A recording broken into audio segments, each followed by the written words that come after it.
Hello and welcome to this video about deep work by Cal Newport.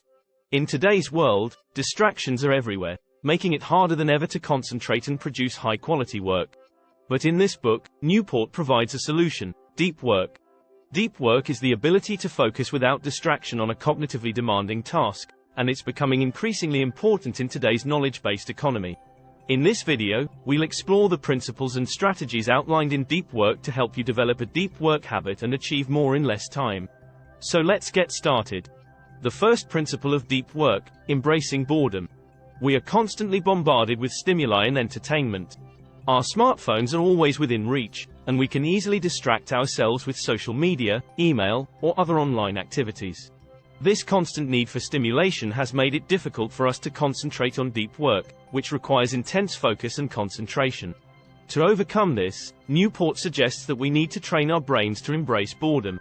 This means intentionally setting aside time to do nothing and allowing ourselves to feel bored. By doing this, we can break our addiction to stimulation and become more comfortable with silence and stillness.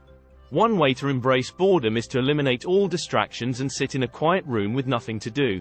At first, this may feel uncomfortable or even unbearable. But with practice, we can learn to enjoy the peace and quiet and use this time to reflect, daydream, or simply be present in the moment. Another way to embrace boredom is to engage in mindless activities that allow us to disconnect from technology and give our brains a break. This could be something as simple as going for a walk or doing a puzzle. By engaging in these activities, we give our brains a chance to rest and recharge, making it easier to concentrate on deep work when we need to. The second principle of deep work: scheduling deep work sessions. It's easy to get caught up in the busyness of life and feel like we never have enough time to focus on the things that really matter. This is where scheduling deep work sessions comes in. By intentionally blocking out time for deep work and making it a priority, we can ensure that we are spending our time and energy on the tasks that are most important to us. Newport suggests that we should start by scheduling small blocks of time for deep work, such as 30 minutes, and gradually increase the length of the sessions as we get better at deep work. It's also important to be realistic about the amount of time we can devote to deep work each day, based on our other commitments and responsibilities. When scheduling deep work sessions, it's important to choose a time of day when we are most alert and productive. For some people, this might be early in the morning, while for others it might be in the afternoon or evening. By scheduling deep work sessions during our peak productivity hours, we can maximize the quality of our work and minimize distractions. To ensure that we stick to our deep work schedule, Newport recommends treating deep work sessions like appointments or meetings. This means blocking out the time on our calendar, communicating our deep work schedule to others, and minimizing interruptions and distractions during these sessions. The third principle of deep work: identifying your most important work. We are constantly bombarded with emails, messages, and other distractions that can make it difficult to focus on the tasks that are most important to us. To overcome this, Newport suggests that we need to identify our most important work and prioritize it above all else. To identify our most important work, we need to ask ourselves what tasks or projects will have the biggest impact on our goals and our lives. This could be a project at work that will help us advance our career, a personal goal that we've been working towards, or anything else that is truly important to us. Once we've identified our most important work, we need to prioritize it above all else. This means setting aside time for deep work on these tasks and minimizing distractions and interruptions during these sessions. It also means being willing to say no to other commitments or tasks that are not as important or that can be delegated to someone else. To ensure that we stay focused on our most important work, Newport suggests using a shutdown ritual at the end of each workday. This involves reviewing our progress, setting priorities for the next day, and disconnecting from work-related activities so that we can recharge and come back to our most important work with renewed energy and focus. The fourth principle of deep work is to eliminate distractions. Distractions are the enemy of deep work. They pull us away from the task at hand and make it difficult to focus and concentrate. In order to do deep work, we need to minimize or eliminate distractions as much as possible. One of the most common distractions in today's world is technology. Our smartphones, social media, email, and other digital devices and applications can be major distractions that keep us from doing our best work. To minimize these distractions, Newport recommends setting aside specific times during the day to check email or use social media, and turning off notifications when we are doing deep work. Another common distraction is interruptions from colleagues or family members. To minimize these interruptions, we can communicate our deep work schedule to others and ask them to respect our need for uninterrupted time. We can also use physical cues, such as closing our office door or putting on headphones, to signal to others that we are in deep work mode. Physical distractions, such as noise or discomfort, can also be a problem. To minimize these distractions, we can work in a quiet, comfortable environment that is conducive to concentration. This might mean finding a private space to work or investing in noise-canceling headphones or other tools that can help us focus. The fifth and final principle of deep work is to focus on the one thing.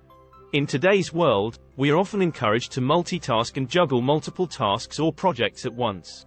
However, research has shown that multitasking can actually reduce our productivity and lead to lower quality work. To do deep work, we need to focus on the one thing that is most important and give it our undivided attention.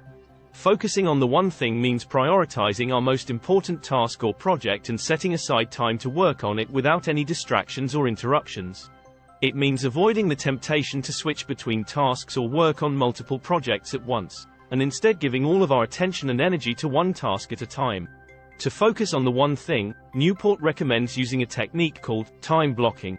This involves setting aside specific blocks of time during the day for deep work on a specific task or project. During these time blocks, we should avoid any distractions or interruptions and give our full attention to the task at hand. Another technique that can help us focus on the one thing is to break down our work into smaller, more manageable tasks. By focusing on one small task at a time, we can make steady progress towards our larger goals without getting overwhelmed or distracted by other tasks or projects. Working like a professional is an important aspect of deep work. In the book, Deep Work, Cal Newport argues that deep work is a valuable skill that is increasingly in demand in today's economy, and that professionals who are able to do deep work are more likely to succeed and thrive in their careers. To work like a professional, Newport suggests several key strategies. Develop a deep work habit. The first step in working like a professional is to develop a habit of doing deep work on a regular basis. This means setting aside specific times during the day for focused, uninterrupted work on important tasks or projects. Set clear goals and priorities. Professionals who do deep work are typically highly focused and goal-oriented. They set clear goals and priorities for their work and make sure that everything they do is aligned with these goals. Manage your time effectively. Time management is a critical skill for professionals who want to do deep work. This means using techniques like time blocking and prioritization to ensure that you are making the most of your time and working on the most important tasks. In conclusion, Deep Work by Cal Newport is a book that provides valuable insights and practical strategies for achieving focused, uninterrupted work and improving productivity and creativity. By embracing the principles of deep work, individuals and organizations can achieve remarkable results and make significant contributions in their work and in their lives. Whether you are a student, a professional, or someone who wants to improve their ability to focus and accomplish important tasks, the principles of deep work can help you achieve your goals and lead a more fulfilling life. So, take the time to read Deep Work and start implementing its principles in your life today. Seek out challenging work. Professionals who do deep work often seek out challenging and intellectually stimulating work. This not only helps to develop their skills and expertise, but also provides a sense of purpose and fulfillment in their work. Continuously improve your skills. Finally, professionals who do deep work are always looking for ways to improve their skills and expertise. They seek out training and professional development opportunities, and are constantly learning and growing in their work.